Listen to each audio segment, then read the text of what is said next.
Annotations allow you to communicate your drawings more clearly. They share your thinking process, explain hidden or unclear information, and provide specific detail about distances, properties, and types. In this video, I'll walk you through all 8 annotation tools in Rayon. The annotation toolkit can be found at the bottom in your toolbar. And here you'll be able to see a list of your annotation tools and their shortcuts alongside. You can also use the command line, which will allow you to find these annotations too. Each one has a specific job, and knowing when to use them will make a real difference in the detail you communicate in your drawings. First up is the dimension tool. So the dimension works in a few ways. You are able to either draw a singular dimension or a chain of dimensions, and they can be toggled here. You also have the option of drawing a single instance or a loop instance. And to place your dimension, it's really simple in that you click one point, click the other, drag down to get your offset, and here you have your dimension. To do a chain of dimensions, you would do a very similar process, but just continue clicking along the elements to get your dimensions. You can equally type in distances and angles to define your dimensions too. Now, once you've drawn your dimensions, you'll notice that when you select them and head to the right-hand side, you have your style panel. Now, here is where you can manage all of your styles, from the text color to the font, to the line stroke, to the end points. Here you manage the way that your dimensions are communicated. So you can change the font size, you can work through the different font styles, you can adjust the stroke and the stroke color. I personally quite like the dotted extensions for the dimensions. And changing the end pieces are also quite nice if you want to change it to a circle, square, or you want to change to a kind of cross like this, which is also quite a nice touch in your drawings. Similarly, you can adjust the size of those endpoints, and you have other options of changing a head to a block, which I'll talk about in a moment. And finally, you can add a background or border. Adding a background is quite nice if you've got a floor finish where the dimensions are clashing a little bit.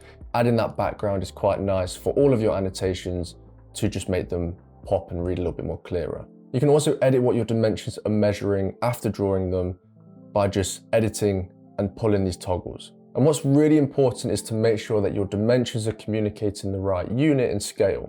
So the units for this model canvas is currently meters, but I personally like to work in millimeters, particularly at this scale. And so you can adjust and change these here on the right hand side. But when you select your dimensions, you can also manage your units precision and suffix being communicated here.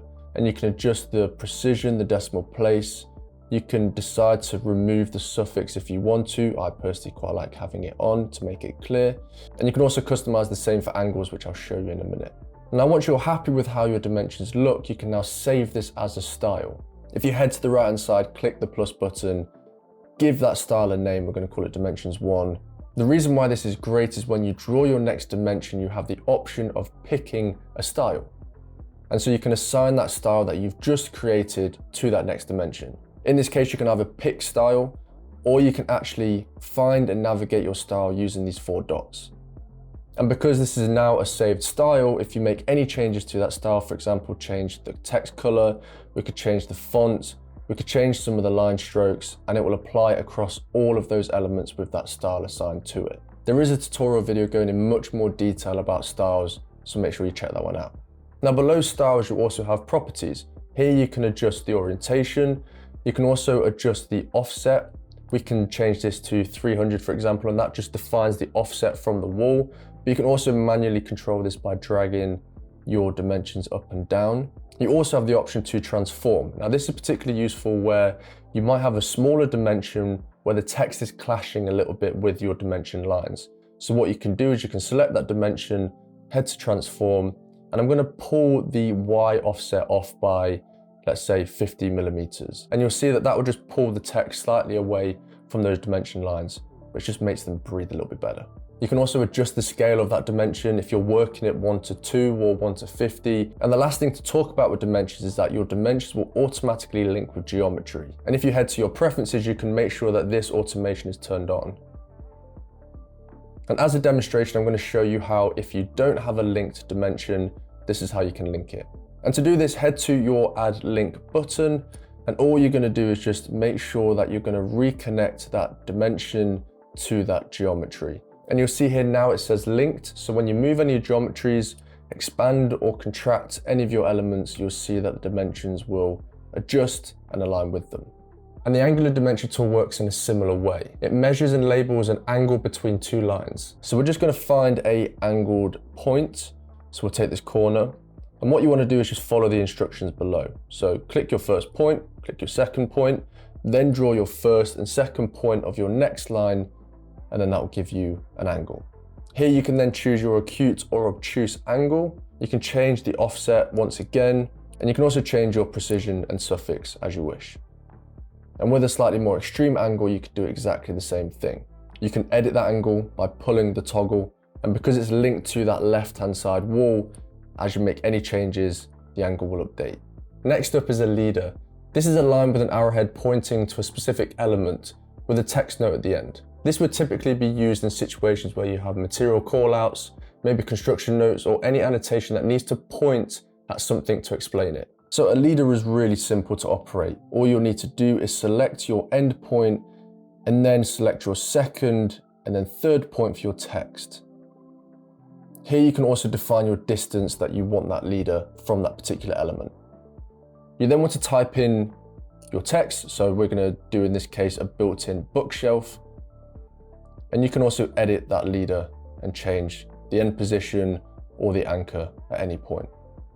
And you can do all kinds of different angles as you wish. You can also once again customize the style on the right hand side, adjusting the text size, the color, the font style, etc. Now, one thing I do want to show you is that in the instance where you don't want a text head and instead you want some kind of block or annotation head to this leader, you can head to the right hand side, select block, which will head to then the block library where you have these block options for different types of annotations. So for example, if we choose this pill leader block and we select, this will then arrive in our model as a pill head. Now, when you click into this block, you then have the option of adding some text. Click done. You can also customize this further by double clicking in, and you can expand and contract. You can also make any edits as you wish. You can also access the text at the bottom right corner as well. You can add and type in your text here. If you want to be more kind of specific with the type, you could do like L01 or bookshelf 01, BS01, and you can then adjust and amend that as you wish. You could do something very similar, for example, for a window. If you wanted to then add let's say an annotation of W01 for window 01, so this might be window type 1. You can also change then some of the head options, so the gap, position, and rotation, customize this as you wish. And you can also remove that gap to 0 just to make it a little bit neater and tighter. The arrow tool places a standalone arrowhead without a text label. And this might be used for indicating direction, movement, circulation, or pointing to a detailed reference on a drawing. So to use your arrow, simply select your starting point and your end point. And on the right hand side here, once again, you can adjust your stroke extensions, end point. And I particularly quite like to use arrows for circulation or entry points. And so we're going to make this a really thick stroke with a nice strong arrowhead that we can then pull and scale down into place for maybe this entrance space. And we could then have this alongside some text to annotate that this is an entrance space. And text works really simply in that just select your point of where you want your text to be located, type in your text. So we're going to do this entrance, and you can change your font style, and make this slightly lighter. And we can do the same if we want to demonstrate some circulation routes inside this entrance. But a nice touch is when you select into your arrow, you can also toggle the center point to create an arc. And let's just customize these a bit further by dropping the opacity down just so they're not so strong on the drawing. And to show you into more detail about how you could use text as annotation themselves, you can centralize text, you can turn it into a list, you can underline it, you can really customize it further to your preference. This would be used anywhere on your drawing for labels, notes, drawing titles, and any written content that isn't dimensions or tags. Although you can use text as a tag as you wish. Tags are Rayon's most connected annotation tool. A tag reads the properties of a block or zone and displays them as a label directly in the drawing. Zone tags also display automatically when you place the zone. But in this case, I'm going to show you how to apply that tag. So in order to understand how tags work, you need to understand how zone properties work. So when you select any block or zone or wall element in your model, you will have zone properties on the right hand side. Here you want to click your 4 dots, which will give you a list of selected properties. but you can also create your own. In this case, for this zone, I want to specify maybe a material floor finish. So I'm going to create a new property and I'm going to call this material. I could call this floor finish instead. I'm going to make sure the type is a text because we're going to inputting a text value. So I'm going to give this a timber floor finish.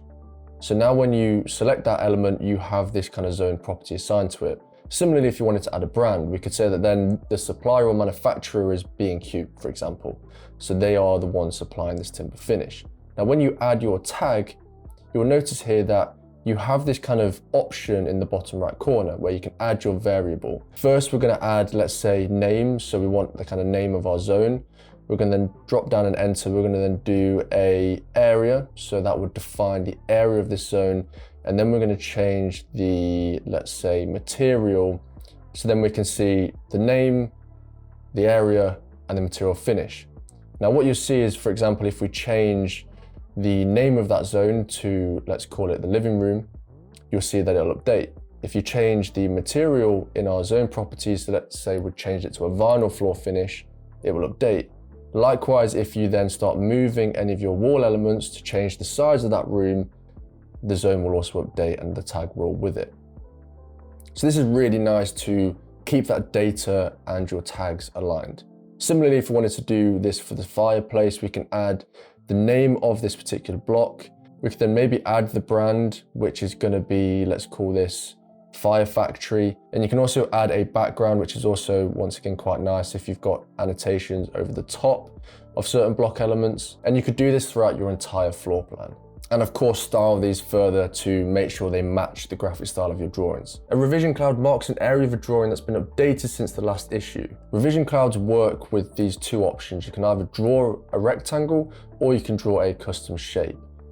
In this instance, if we are saying that we have revised the position of this wall since the last conversation or the last issue with the client, you can then potentially add a leader with some text to just identify that this has been updated. And if you wanted to draw that custom shape, it's really simple. And finally, the page number tool is a really nice touch for your presentations. This is particularly useful on a multi-page presentation set. So pages work in the paper canvas. So when you have a presentation set up with pages, views, etc., if you then select your page number and select one of the pages that you have set up, it will automatically create a page number for that specific page. So on the right hand side, you can customize it as you wish. But you'll notice here that because this is already assigned as page number 2, it would automatically identify this page as page 2. And so if you wanted to copy this page or add a new page, which will become page 3 in theory, it will identify that as page 3. Likewise, if you adjust your page arrangements in the left-hand side panel, it will also adjust along with that. So you know that your page numbers are always going to be correct. And that is the full annotation tool set in Rayon. These are the tools that allow you to add the relevant detail to communicate your drawings accurately. Try these tools for yourself with a free Rayon account linked in the description. Thank you for watching, and I'll see you in the next one.